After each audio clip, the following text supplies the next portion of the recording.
Area, তোমার হাতের রান্না খুবই টেস্টি। জীবনটারে আজকে 50% সাকসেস মনে হইতেছে।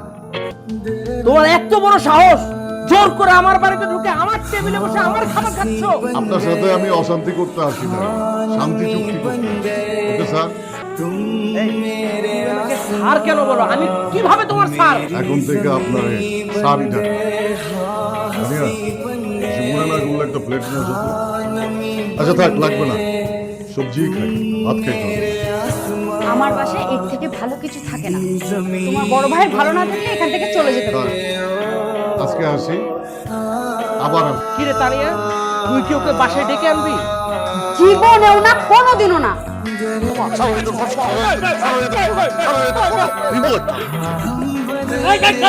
মিষ্টি, এরা ছিনতাইকারী, তাই না? আপনার কাছ থেকে কোনো কেউ ছিনতাই করতে এসেছিল?